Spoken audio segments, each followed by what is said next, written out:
Arsenal Fan TV America, welcome back. Breathe. Premier League is back. La Liga is back. I mean, there's a lot of football. It's beautiful on a Saturday morning. Of course, you have to understand. We are in the Pacific Northwest, so the game for us. I mean, of course, it was postponed. It, as you all know, a half hour or so, for whatever reason. But here, where we at, it's at 4:30 in the morning. Yes, so we had to wake up for the love of the game to watch Arsenal play Nottingham Forest for the first game of the season. It is very, very exciting. Premier League is a 31-year-old competition, and it's the biggest in the world. Believe it or not, it's accessible to 4.9 billion people around the world.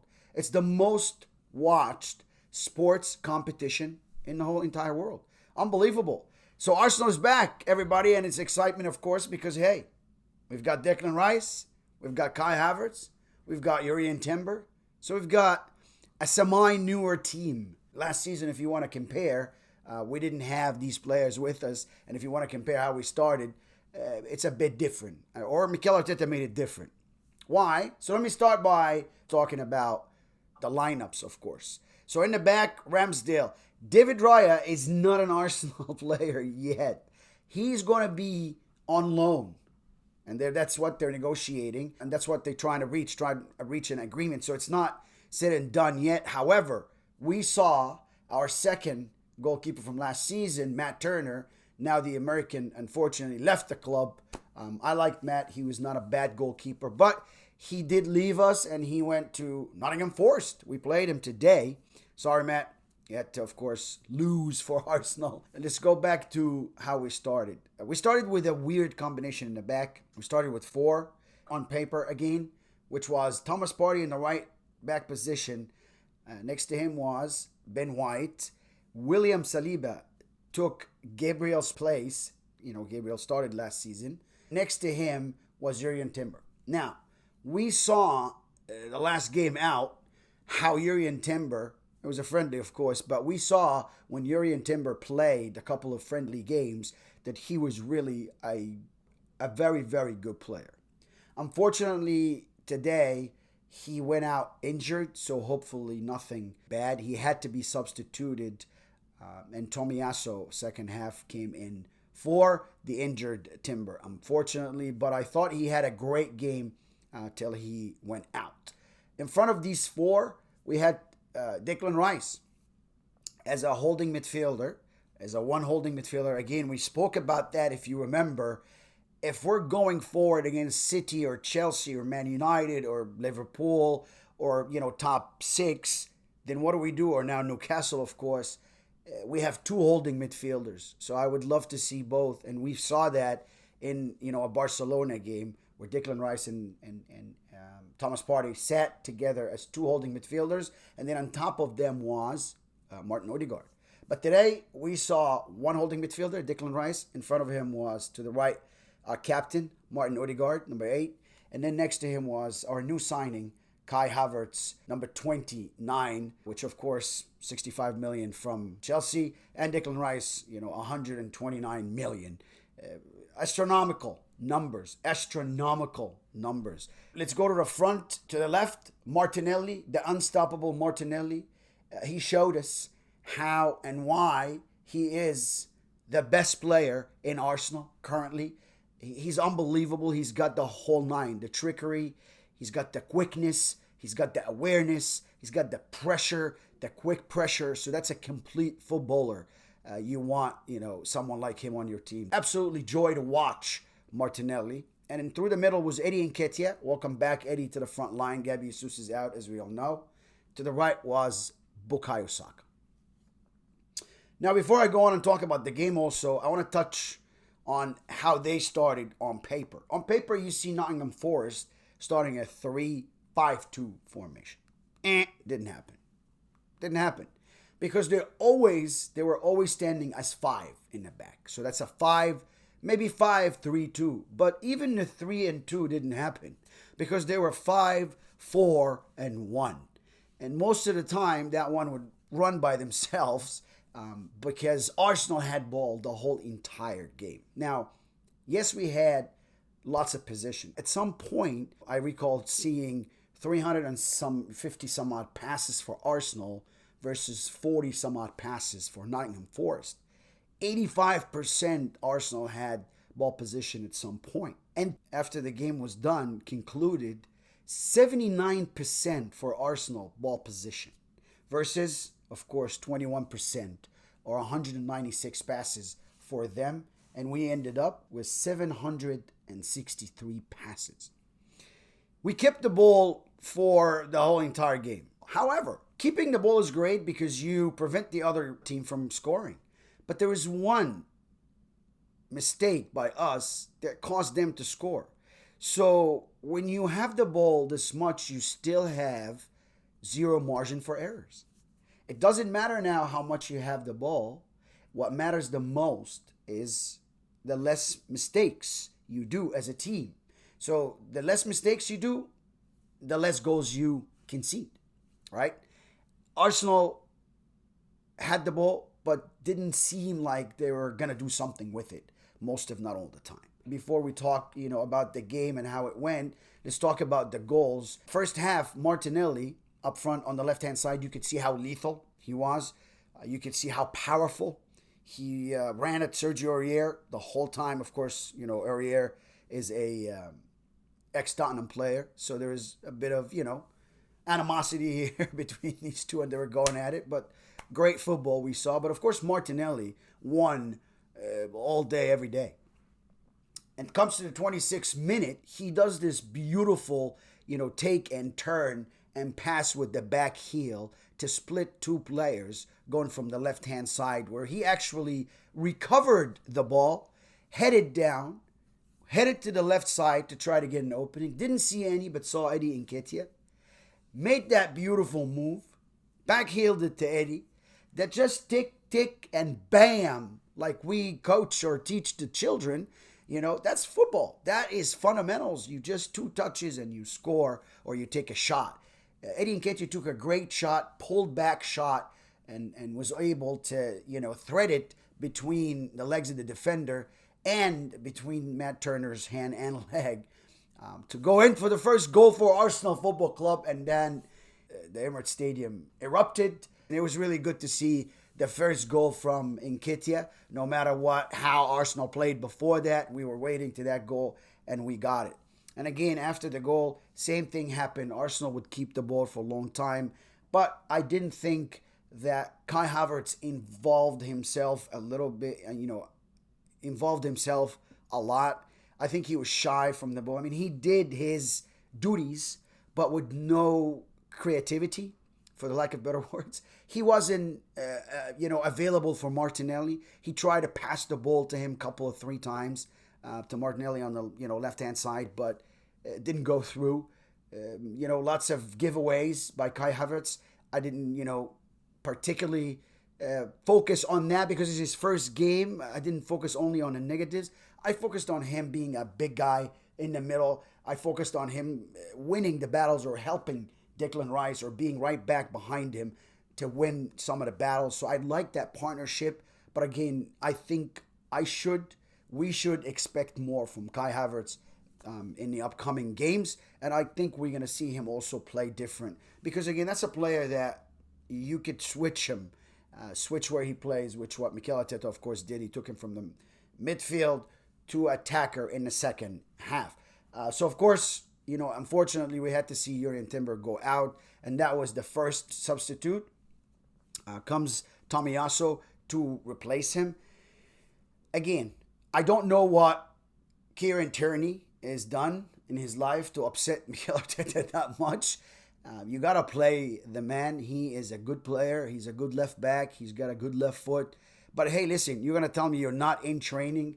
The manager knows best. I'm going to tell you, of course, agreed. I agree with you. But we all want to see KT play because I think he does very, very well in that position every time we see him. And I don't think that Tomiyasu did well today. He was not. He was one of the players that I'd give him maybe 4 out of 10. Very unfortunate, but he's not in his right position. I think Tomiyasu does very, very well on the right-hand side. Again, as a substitute, he's not a world-class A player. I can't compete with City that has Kyle Walker in that position, right? I can't, compete with Bayern that has Pavard in that position. I can't compete. I'm going to Champions League, right? That's what I'm talking about. I can't compete with Real Madrid's Carvajal. These are world-class. PSG, Ashraf Hakimi, these are right-back world-class. He's not there. However, Ben White is better. Urian Timber is better. So he's a third choice. But taking him to the left back, being a third choice right back, I'm not for it. But hey, listen, it is what it is. Again, I wanted to see more from Arsenal today, but I thought that also Thomas Partey playing or starting on paper on the right back position, having to tuck in, having to do these two jobs, was tough, was difficult. I know that we want to go forward more, but when we did that, we took now, because we're playing with one holding midfielder, but now we took that holding midfielder, Declan Rice, we had him play up front more, and then we got the right back to tuck in front of the three defenders, which was always Timber on the left, Saliba in the middle, and Ben White on the right. We forced, Partey to go and Declan Rice to go up, so we were very vulnerable in the back. If Thomas Partey get caught out of position, that right back position was always empty. So there's a lot of space for them. However, we had ball, we had position, and finally, I could tell you that we won the game, and that was the most important stat. The most important stat at the end of it is that you won the game. And Arsenal went out today, again, not looking like Man City yesterday versus Burnley. They won 3-0. They looked very dominant. Of course, Haaland, 3 minutes in, scores. They showed that they're powerful. I was looking for Arsenal to show that power. Early, yes, it is early. But again, some problems in the starting lineups that caused us to not play the fluent football.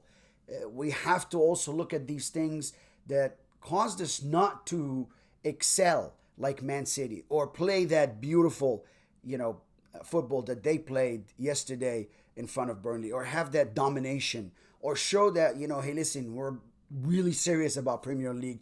We're going to show everybody. So I'm not sure about that game up, game down, game up, game down situation that we have, and hopefully it doesn't happen again. So I'm really focused on the next game to see how Arsenal perform, and hopefully we do much, much, much better. Game is 2-1. They scored a phenomenal goal based on our team shutting off, basically. Bukayo Saka, unfortunately, did not run back to defend.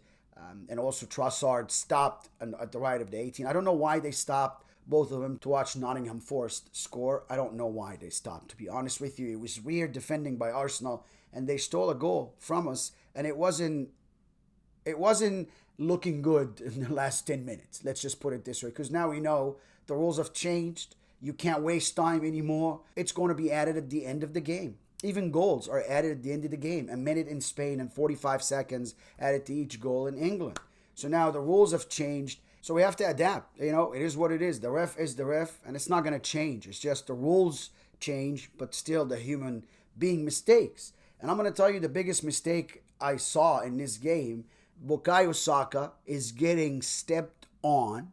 In the meantime, another Arsenal player's shirt is stuck in the same picture, and there's nothing called, no foul, nothing. So literally, the player from Nottingham Forrest pushed Bukayo Saka, and also not just pushed him, stepped on him, and yet the referee didn't do anything. So a push, a tug in the jersey, and a step on, every single one of them is a foul, and you didn't give any.